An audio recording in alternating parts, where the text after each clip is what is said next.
एक बुढ़िया थी, उसके 7 बेटे और एक बेटी थी। बेटी की शादी हो चुकी थी। जब भी उसके बेटों की शादी होती, फेरों के समय एक नाग आता और उसके बेटे को डस लेता था। बेटा वहीं खत्म हो जाता और बहू विधवा। इस तरह उसके 6 बेटे मर गए। 7वें की शादी होनी बाकी थी। इस तरह अपने बेटों के मर जाने के दुख से बुढ़िया रो रो कर अंधी हो गई थी। भाई दूज जाने को हुई तो भाई ने कहा, मैं बहन से तिलक कराने जाऊंगा। माँ ने कहा, ठीक है। उधर जब बहन को पता चला कि उसका भाई आ रहा है, तो वह खुशी से पागल होकर पड़ोसन के गई और पूछने लगी कि जब बहुत प्यारा भाई घर आए तो क्या बनाना चाहिए। पड़ोसन उसकी खुशी को देखकर जल भुन गई और कह दिया कि दूध से रसोई ले, घी में चावल पका। बहन ने ऐसा ही किया। उधर भाई जब बहन के घर जा रहा था तो उसे रास्ते में सांप मिला। सांप उसे डसने को हुआ। भाई बोला, तुम मुझे क्यों डस रहे हो? मैं तुम्हारा काल हूँ और मुझे तुमको डसना है। मेरी बहन मेरा इंतजार कर रही है। मैं जब तिलक कराकर वापस लौटूंगा तब तुम मुझे डस लेना। भला आज तक कोई अपनी मौत के लिए लौट कर आया है जो तुम आओगे? अगर तुझे यकीन नहीं है तो तू मेरे झोले में बैठ जा। जब मैं अपनी बहन के तिलक कर लूं तब तू मुझे डस लेना। सांप ने ऐसा ही किया। भाई बहन के घर पहुंच गया। दोनों बड़े खुश हुए। भाई बोला, बहन जल्दी से खाना दे, बड़ी भूख लगी है। बहन क्या करे, ना तो दूध की रसोई सूखे, ना ही घी में चावल पके। भाई ने पूछा, बहन इतनी देर क्यों लग रही है? तू क्या पका रही है? तब बहन ने बताया कि ऐसे ऐसे किया है। भाई बोला, पगली, कहीं घी में भी चावल पके हैं या दूध से कोई रसोई लिपी है? गोबर से रसोई लीप, दूध में चावल पका। बहन ने ऐसा ही किया। खाना खाकर भाई को बहुत जोर से नींद आने लगी। इतने में बहन के बच्चे आ गए। बोले, मामा मामा हमारे लिए क्या लाए हो? भाई बोला, मैं तो कुछ नहीं लाया। बच्चों ने वह झोला ले लिया जिसमें सांप था। जैसे ही उसे खोला, उसमें से हीरे का हार निकला। बहन ने कहा, भैया तुमने बताया नहीं कि तुम मेरे लिए इतना सुंदर हार लाए हो। बहना, तुझे पसंद है तो तू ले ले, मुझे हार का क्या करना। अगले दिन भाई बोला, अब मुझे जाना है, मेरे लिए खाना रख दे। बहन ने उसके लिए लड्डू बनाकर एक डिब्बे में रख कर दे दिए। भाई कुछ दूर जाकर थक कर एक पेड़ के नीचे सो गया। उधर बहन के बच्चों को जब भूख लगी तो माँ से कहा कि खाना दे दो। माँ ने कहा, खाना बनने में अभी देर है। तो बच्चे बोले कि मामा को जो रखा है वही दे दो। तो वह बोली कि लड्डू बनाने के लिए बाजरा पीसा था, वही बचा पड़ा है चक्की में, जाकर खा लो। बच्चों ने देखा कि चक्की में तो सांप की हड्डियां पड़ी हैं। यही बात माँ को आकर बताई तो वह बावरी सी होकर भाई के पीछे भागी। रास्ते भर लोगों से पूछती कि किसी ने मेरा गैल बाटोई देखा, किसी ने मेरा बावड़ा सा भाई देखा। तब एक ने बताया कि कोई लेटा तो है पेड़ के नीचे, देख ले, वही तो नहीं। भागी भागी पेड़ के नीचे पहुंची, अपने भाई को नींद से उठाया। भैया भैया, कहीं तूने मेरे लड्डू तो नहीं खाए? ये ले तेरे लड्डू। नहीं खाए मैंने। ले दे के लड्डू ही तो दिए थे, उसके भी पीछे पीछे आ गई। नहीं भाई, तू झूठ बोल रहा है, जरूर तूने खाया है। अब तो मैं तेरे साथ चलूंगी। तू नहीं मान रही तो चल फिर। चलते चलते बहन को प्यास लगती है। वह भाई को कहती है कि मुझे पानी पीना है। भाई बोला, अब मैं यहाँ तेरे लिए पानी कहाँ से लाऊं? देख, दूर कहीं चील उड़ रही है, चली जा, वहाँ शायद तुझे पानी मिल जाए। तब बहन वहाँ गई और पानी पीकर जब लौट रही थी तो रास्ते में देखती है कि एक जगह जमीन में 6 शिलाएं गड़ी हैं और एक बिना गड़े रखी हुई थी। उसने एक बुढ़िया से पूछा कि ये शिलाएं कैसी हैं। उस बुढ़िया ने बताया कि एक बुढ़िया है, उसके 7 बेटे थे। 6 बेटे तो शादी के मंडप में ही मर चुके हैं, तो उनके नाम की ये शिलाएं जमीन में गड़ी हैं। अभी 7वें की शादी होनी बाकी है। जब उसकी शादी होगी तो वह भी मंडप में ही मर जाएगा, तब यह 7वीं शिला भी जमीन में गड़ जाएगी। यह सुनकर बहन समझ गई कि ये शिलाएं किसी और की नहीं बल्कि उसके भाइयों के नाम की है। उसने उस बुढ़िया से अपने 7वें भाई को बचाने का उपाय पूछा। बुढ़िया ने उसे बतला दिया कि वह अपने 7वें भाई को कैसे बचा सकती है। सब जानकर वह वहां से अपने बाल खुले करके पागलों की तरह अपने भाई को गालियां देती हुई चली। भाई के पास आकर बोलने लगी, तू तो जलेगा, कुटेगा, मरेगा। भाई उसके ऐसे व्यवहार को देखकर चौंक गया, पर उसे कुछ समझ नहीं आया। इसी तरह दोनों भाई बहन माँ के घर पहुंच गए। थोड़े समय के बाद भाई के लिए सगाई आने लगी। उसकी शादी तय हो गई। जब भाई को सेहरा पहनाने लगे तो वह बोली, इसको क्यों सेहरा बंधेगा? सेहरा तो मैं पहनूंगी, ये तो जलेगा, मरेगा। सब लोगों ने परेशान होकर सेहरा बहन को दे दिया। बहन ने देखा उसमें कलंगी की जगह सांप का बच्चा था। बहन ने उसे निकालकर फेंक दिया। अब जब भाई घोड़ी चढ़ने लगा तो बहन फिर बोली, ये घोड़ी पर क्यों चढ़ेगा?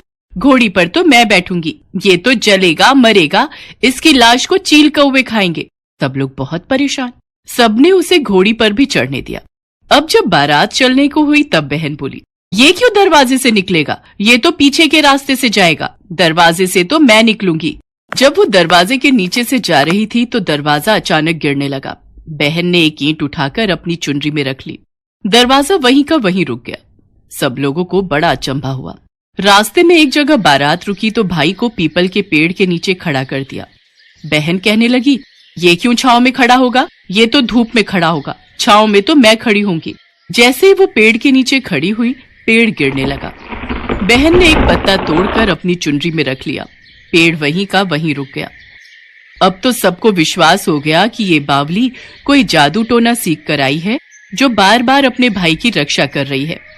ऐसे करते करते फेरों का समय आ गया। जब दुल्हन आई तो उसने दुल्हन के कान में कहा, अब तक तो मैंने तेरे पति को बचा लिया, अब तू ही अपने पति को और साथ ही अपने मरे हुए जेठों को बचा सकती है। फेरों के समय एक नाग आया। वो जैसे ही दूल्हे को डसने को हुआ, दुल्हन ने उसे एक लोटे में भर के ऊपर से प्लेट बंद कर दी। थोड़ी देर बाद नागिन लहर लहर करती आई। दुल्हन से बोली, तू मेरा पति छोड़। दुल्हन बोली, पहले तू मेरा पति छोड़। नागिन ने कहा, ठीक है, मैंने तेरा पति छोड़ा। ऐसे नहीं, पहले 3 बार बोल। नागिन ने 3 बार बोला, फिर बोली कि अब मेरे पति को छोड़। दुल्हन बोली, एक मेरे पति से क्या होगा? हंसने बोलने के लिए जेठ भी तो होना चाहिए, एक जेठ भी छोड़। नागिन ने जेठ के भी प्राण दे दिए। फिर दुल्हन ने कहा, एक जेठ से लड़ाई हो गई तो एक और जेठ छोड़। वो विदेश चला गया तो तीसरा जेठ भी छोड़। इस तरह एक एक करके दुल्हन ने अपने 6 जेठ जीवित करा लिए। उधर रो रो कर बुढ़िया का बुरा हाल था कि अब तो मेरा 7वां बेटा भी बाकी बेटों की तरह मर जाएगा। गांव वालों ने उसे बताया कि उसके 7 बेटा और बहुएं आ रही हैं। तो बुढ़िया बोली, अगर ये बात सच हो तो मेरी आंखों की रोशनी वापस आ जाए और मेरे सीने से दूध की धार बहने लगे। ऐसा ही हुआ। अपने सारे बहू बेटों को देखकर वह बहुत खुश हुई। बोली, यह सब तो मेरी बावली का किया है, कहाँ है मेरी बेटी? सब बहन को ढूंढने लगे। देखा तो वो भूसे की कोठरी में सो रही थी। जब उसे पता चला कि उसका भाई सही सलामत है तो वो अपने घर को चली। उसके पीछे पीछे सारी लक्ष्मी भी जाने लगी। बुढ़िया ने कहा, बेटी पीछे मुड़कर देख, तू सारी लक्ष्मी ले जाएगी तो तेरे भाई भाभी क्या खाएंगे? तब बहन ने पीछे मुड़कर देखा और कहा, जो माँ ने अपने हाथों से दिया वह मेरे साथ चल, बाद बाकी का भाई भाभी के पास रह। इस तरह एक बहन ने अपने भाई की रक्षा की।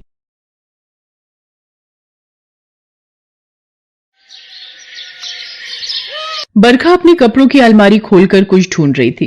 तभी उसकी नजर एक एल्बम पर जाती है जिसमें एक फोटो को देखकर उसके आंसू निकल आते हैं। तभी मनीष उसे कहता है, बरखा फिर ये एल्बम खोलकर बैठ गई। 6 साल हो गए हैं, अब तो याद करना छोड़ दो अपने भाई को। जब वो लोग तुम्हें याद नहीं करते तो तुम क्यों अपना मन दुखा रही हो? कैसे याद ना करूं? अगले महीने भाई दूज है, याद तो आएगी ना। और मुझे पता है अनिल भैया भी मुझे याद कर रहे होंगे। काश उस दिन एक बार तो उन्होंने मेरी बात पर विश्वास किया होता तो हम दोनों भाई बहनों के बीच ये गलतफहमी ना होती। अनिल जी, ये आपके पापा ने मरते वक्त जो वसीयत बनाई थी उसके हिसाब से आपके और बरखा बिटिया के बीच ये जायदाद बांटी जाएगी। वकील साहब, इसमें हमारे बच्चों के नाम कोई हिस्सा नहीं है, जबकि बरखा की बेटी के नाम पापा जी ने जन्म के वक्त 50 लाख की एफडी पहले ही करवा दी थी। अब बरखा को भी उनके मरने के बाद आधा हिस्सा मिल जाएगा।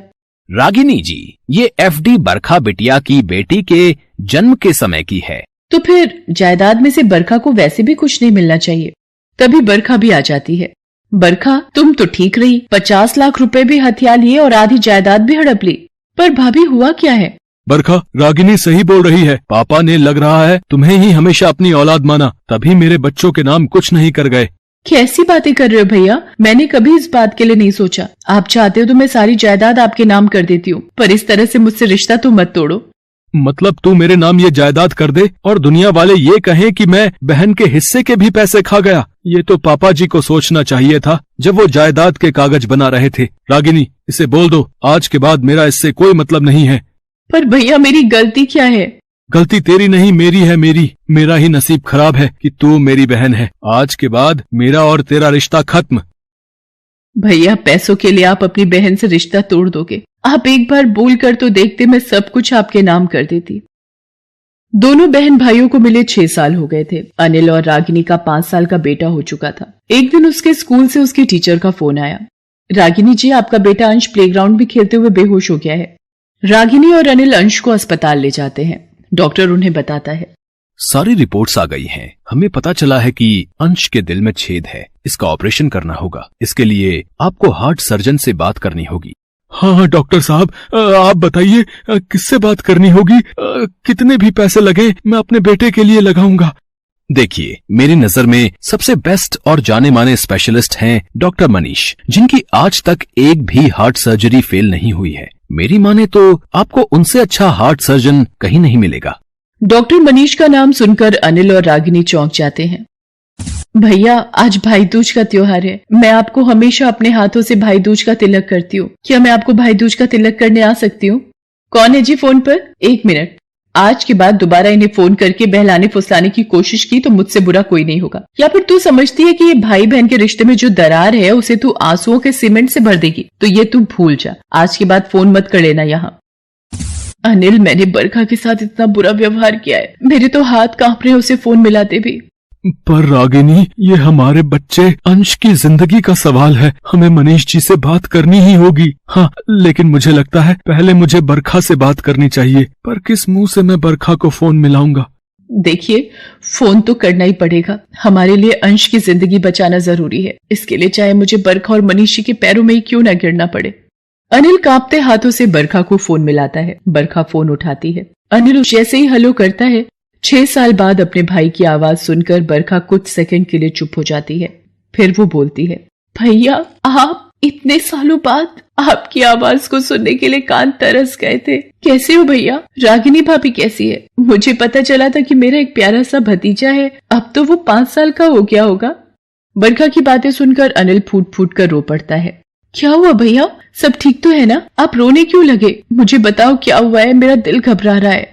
अनिल बरखा को रोते हुए सारी बात बताता है, जिसे सुनकर बरखा भी घबरा जाती है और रोने लगती है। अनिल उसे बताता है, बरखा, डॉक्टर ने कहा है कि सिर्फ मनीष जी ही अंश के दिल का ऑपरेशन कर सकते हैं। उनके अलावा बेस्ट हार्ट सर्जन कोई नहीं है। भैया आप चिंता मत करो, मैं मनीष जी से बात करती हूँ।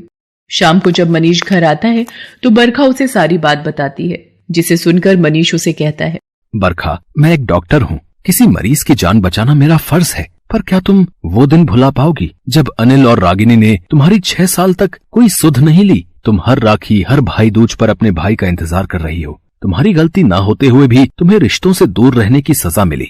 कोई बात नहीं मनीष, आज भैया भाभी को मेरी जरूरत है और भगवान भी यही कहते हैं कि भूल तो सभी मनुष्यों से होती है, और अगर आज हमने उनकी मदद नहीं की तो हम भगवान से भी नजरें नहीं मिला पाएंगे। प्लीज आप उनकी मदद करो और एक डॉक्टर होने का फर्ज निभाओ। बरखा के कहने पर मनीष अनिल और रागिनी के बेटे अंश का ऑपरेशन करता है। ऑपरेशन कामयाब होता है। अनिल मनीष से भी माफी मांगने लगता है, पर मनीष उसे गले लगा लेता है।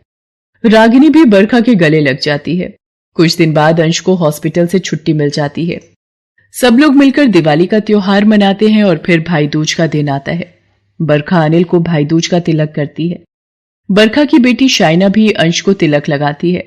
बरखा मेरी बहन, आज तूने भाई दूज का तिलक करके मुझे माफी दे दी। मेरी बहन, आज तूने ये साबित कर दिया कि भाई बहन का रिश्ता पक्के धागों से बंधा होता है।